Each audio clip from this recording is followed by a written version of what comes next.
beat down against NC State Wolfpack at Miami Gardens. Yeah, I watched that team play each other last 4 years ago, season 1. Still nice to this day.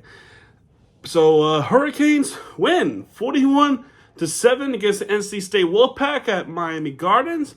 It was a great game all around for the offense and, more importantly, the defense, and specifically Jacoby Thomas. Jacoby Thomas was just plain awesome. He was awesome. He got 2 interceptions for himself, which is phenomenal. I mean, when do you hear about our teams getting 2 interceptions in the same game? Seriously, when does that ever happen? It hardly happens, right? He gets 2 interceptions. It's awesome. It really is awesome. So, with that being said, our rushing was awesome, and our passing was still very darn good. Our first drive was a field goal drive. It just ended in Carter Davis getting a field goal in for 31 yards. Carson Beck did get sacked for 7 yards from Bonds, but that's besides the point. Then our next drive, they ended up fumbling. Brown ended up fumbling the football. Shamar Brown, he ends up fumbling the football, and it was recovered by NC State Wolfpack. They were looking at it to see if the knee was down. It was not down.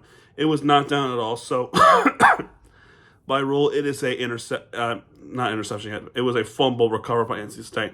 However, 2 plays later for NC State, there was an interception. Bailey gets picked up by Jacoby Thomas, and it was a pick 6. It was returned for 60 yards. Jacoby Thomas with a 60-yard pick 6 for a touchdown, which is incredible. NC State Wolfpack's next drive also resulted in the interception while they're at no huddle. And again, it is recovered and they're picked off by Jacoby Thomas. So he gets 2 interceptions in the same exact time, almost exact time. It was just awesome. It was awesome to look at. It was awesome to watch. And Jacoby Thomas putting in everything he got, and he gets 2 interceptions out of it. Work pays off. It really is. So what a phenomenal defensive player Jacoby Thomas is becoming, man. He is a beast. It did not result in a scoring, though, but we ended up forcing a 3-and-out against NC State, which is pretty cool. And then our next drive was a good drive, very good drive. Malachi Tony gets a deep pass from JoJo Trader. Actually, it wasn't even that. Malachi Tony with the flea flicker from Carson Beck to Malachi Tony. He passes it to Trader, and he catches it. It was a good trick play from Cristobal and Shannon Dawson. Flea flicker to Trader. Next up, Shamar Brown goes up for 3 yards, almost getting a touchdown. But eventually, the next play, he does get a touchdown. It's now 17-0 Hurricanes, which is awesome. The next few possessions resulted in a punt. I don't think any controversy happened. There was a great play from Moore, but nothing else worth noting about that one. And then we forced a punt against the Wolfpack. And then our next drive took 9 plays at 66 yards, which was there were a couple of key plays. There was an 18-yard pass to Marion, which was nice. This is going to the 2-minute warning. And an 11-yard pass to get a first down is also Marion. And then a 14-yard pass to Malachi Tony for a touchdown to make it 24-0. And that would be the end of the first half, which is awesome. The Hurricanes coming out of it, the halftime, resulted in a touchdown. You had some really remarkable plays. Carson Beck to Malachi Tony for 12 yards. And then there was a holding penalty. Was it a holding penalty? Let me see real quick. Yeah, it was a holding penalty on Bell. So then, a couple of plays later, a 20-yard pass to Marion to get a first down. It was 2nd and 16. Incredible play. 13-yard pass to Pringle for 13 yards. Another 12-yard. This is a rushing play.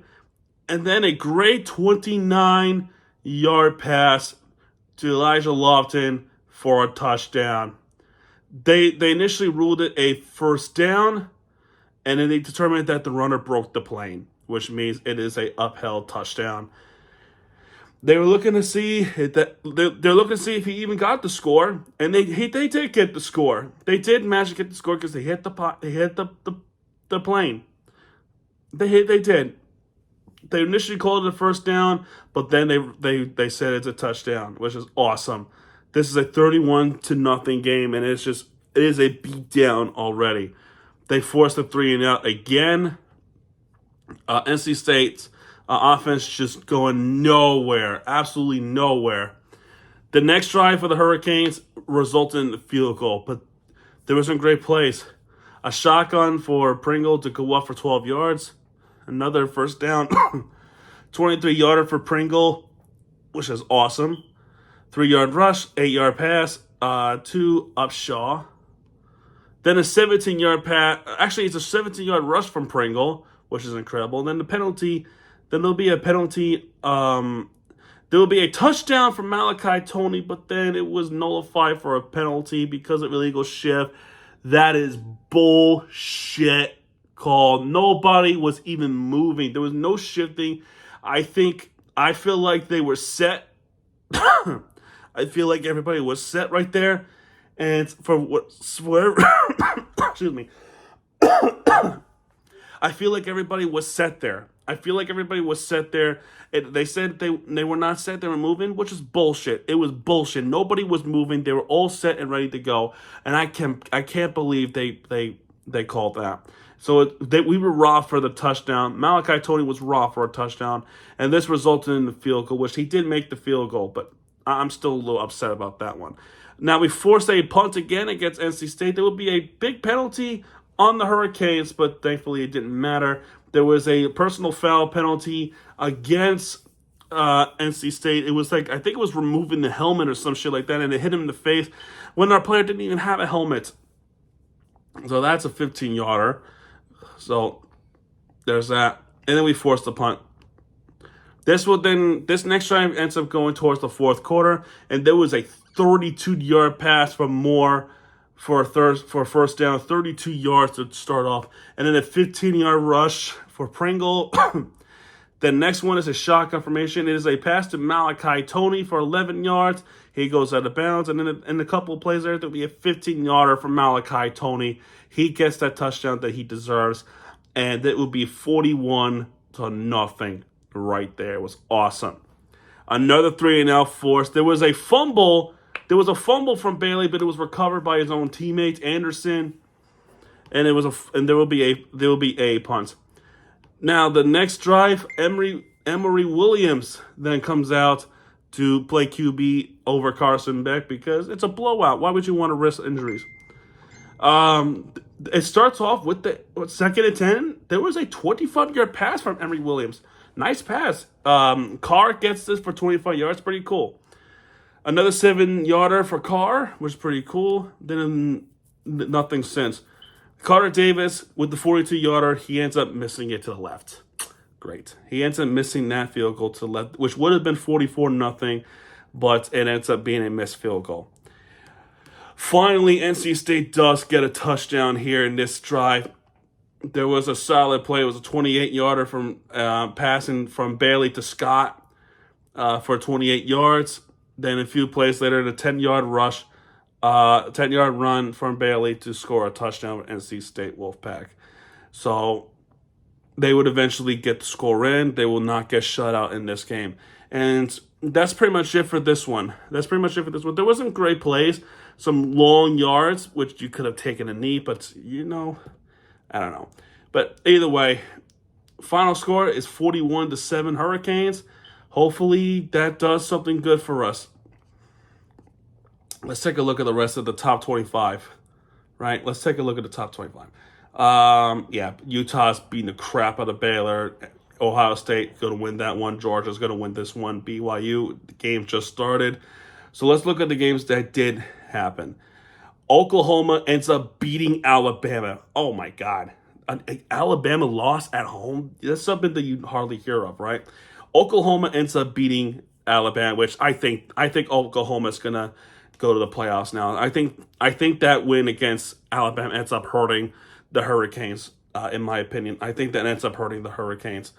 Ole Miss ends up beating Florida Texas Tech beats University of Central Florida, the Knights. USC beats Iowa, so I don't know if that helps the Hurricanes too much. Virginia beats Duke. That did not help us. I don't think these matches matter, right? I don't think these matches matter. I think the one game that did matter, right? Look at Texas A&M. Wow, they were down a lot of. I think it was 33, and they made that incredible comeback. That's wild. That's wild. Notre Dame beats Pitt, so I think that sails Pitt out of here. I think there was one more. I think Georgia Tech should be on. There it is. Georgia Tech just narrowly defeating Boston College. So I don't know if that helps them or if that helps the Hurricanes at all. They were going to lose. They end up not losing. I think the one game that is truly noteworthy out of all this is Oklahoma beat Alabama. That's gonna really help Oklahoma's chances to get to the playoffs. I don't think that will help us at all. I do not think that win is going to help us at all. So the one game that we're going to look at right now is Georgia and Texas. That will definitely help the Hurricanes' chances. And plus, Georgia is too good of a team to lose. They are. Then I guess that's pretty much it. That is the final home game of the regular season for the Hurricanes. That's the final home game. The next game is next week against Virginia Tech. I think they're discussing who's going to be the interim head coach. But from now on, it's road games. We go to Virginia Tech next week, and the week after we finish it off in Pittsburgh against Pitt Panthers.